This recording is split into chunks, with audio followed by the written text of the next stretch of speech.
কিয়ামত পর্যন্ত কোরআনকে কোনো প্রকার বিকৃতির হাত থেকে সংরক্ষণ করার দায়িত্ব নিয়েছেন স্বয়ং আল্লাহ। আল্লাহর দায়িত্বে যদি কিছুটা অবহেলা করেন তাহলে বিকৃতি কিছু হতেই পারে।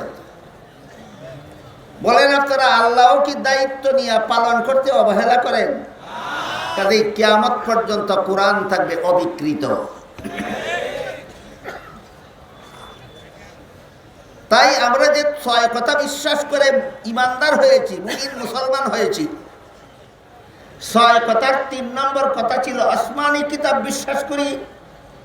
এই হলো আসমানি কিতাব সম্পর্কে মোটামুটি কথা। অন্যান্য আসমানি কিতাব বিকৃত হয়ে গেছে। বর্তমান দুনিয়াতে একটি মাত্র আসমানি কিতাব অবিকৃত আছে এবং কিয়ামত পর্যন্ত অবিকৃত থাকবে। সেই আসমানি কিতাবটার নাম হলো কোরআন। কাজেই এবার আমরা আরো সহজে বলতে পারি, ইমানের 6 কথার প্রথম কথা হলো আমি আল্লাহ বিশ্বাস করি। 2 নম্বর কথা হলো আমি ফিরিস্তা বিশ্বাস করি। 3 নম্বর কথা শর্টকাটে বলতে পারি আমি কোরআন বিশ্বাস করি। এবার আসমানি কিতাব বিশ্বাস করি বলার দরকার নাই, সুদা কথা আমি কোরআন বিশ্বাস করি। 1 নম্বরে আল্লাহ বিশ্বাস করি, 2 নম্বরে ফিরিস্তা বিশ্বাস করি, 3 নম্বরে কোরআন বিশ্বাস করি।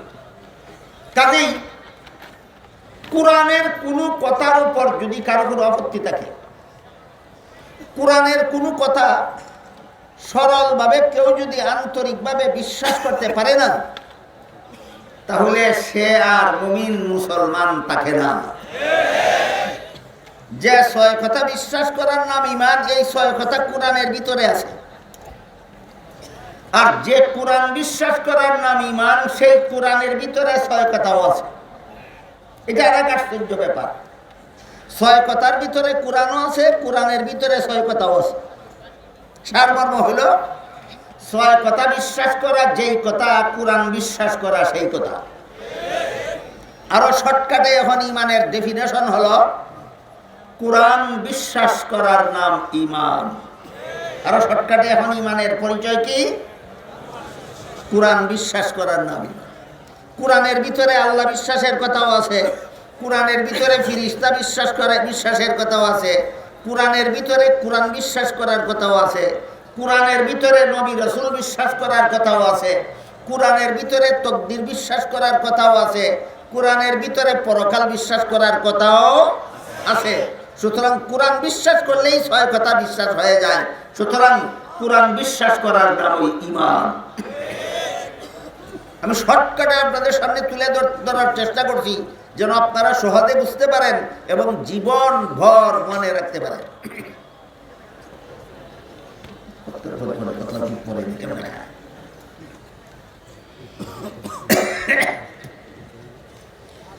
কাজেই কোরআনের কোনো কথার বিরুদ্ধে যদি কারো কোনো আপত্তি থাকে, তাহলে কোরআন বিশ্বাস, কোরআনে তার বিশ্বাস থাকে না, সে ঈমানদার থাকে না, মুমিন মুসলমান থাকে না। কিন্তু আমাদের সমাজে বর্তমানে এমন যথেষ্ট পরিমাণ শিক্ষিত পণ্ডিতের আবির্ভাব হয়েছে যারা কোরআনের বিভিন্ন বিধানের বিরুদ্ধে আপত্তি উত্থাপন করে।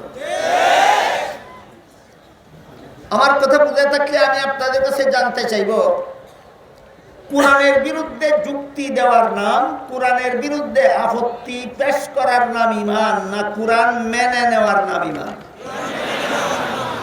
কোরআনের বিরুদ্ধে যুক্তি দিলে, আপত্তি উত্থাপন করলে মেনে নেওয়া হয় না অমান্য করা হয়?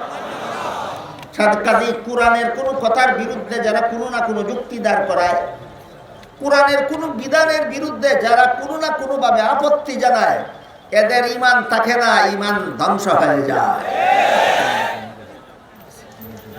বর্তমান মুসলমান সমাজের অনেক বড় বড় শিক্ষিতরা কোরআনের কত কথার বিরুদ্ধে কত আপত্তি উত্থাপন করেছে, কত যুক্তি কুযুক্তি পেশ করে চলেছে, তার বিস্তারিত বিবরণ দিতে গেলে সারা রাত বলতে হবে।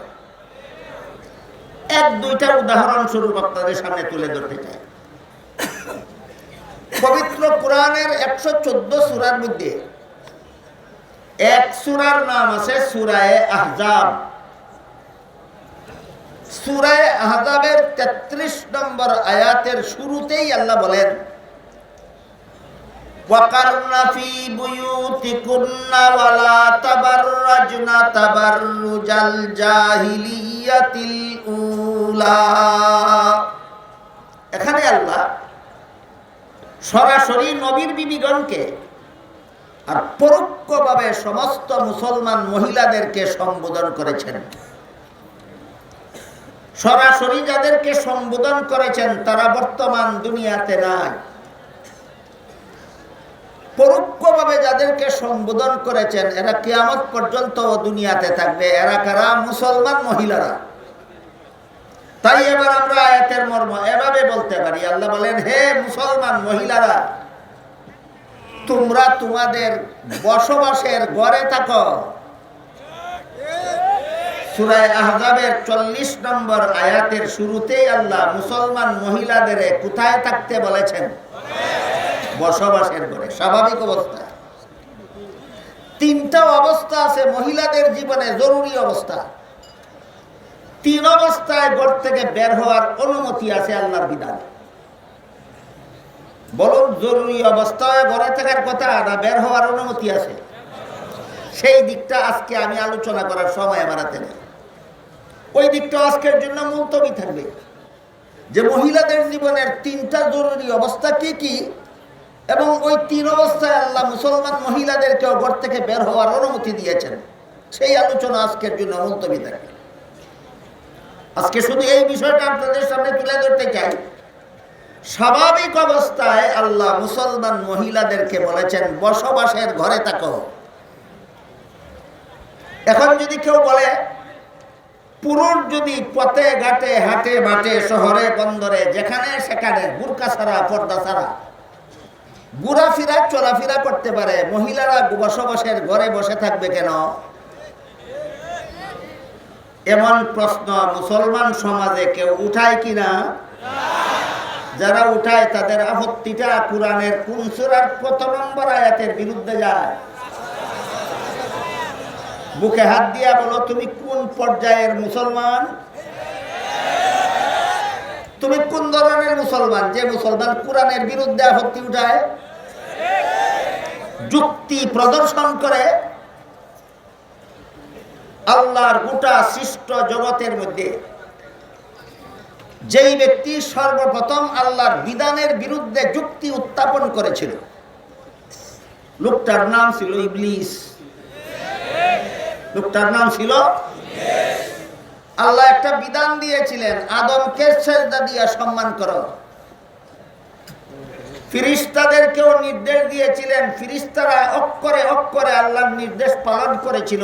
ইবলিসকে যখন নির্দেশ দিলেন, ইবলিস এর বিরুদ্ধে যুক্তি দিয়া বলল, আল্লাহ আপনি আদম সৃষ্টি করেছেন মাটির দ্বারা যার মধ্যে অন্ধকার থাকে, ইবলিস সৃষ্টি করেছেন আগুন দ্বারা যার মধ্যে আলো থাকে। অন্ধকারের চেয়ে আলো ভালো, তাই মাটির তৈরি আদমের চেয়ে আগুনের তৈরি ইবলিস শ্রেষ্ঠ। শ্রেষ্ঠ হয়ে নিকৃষ্টকে সম্মান করার কোনো যুক্তি নাই। বলেন, কে যুক্তি দিল? কার বিধানের বিরুদ্ধে? আল্লাহর বিধানের বিরুদ্ধে। এই আল্লাহর সৃষ্ট জগতের সর্বপ্রথম যুক্তিবাদী, সর্বপ্রথম যুক্তিবাদী আল্লাহর একটা মাত্র বিধানের বিরুদ্ধে যে যুক্তি দিয়েছিল, এই যুক্তির ফলাফল পাইছে চারটা।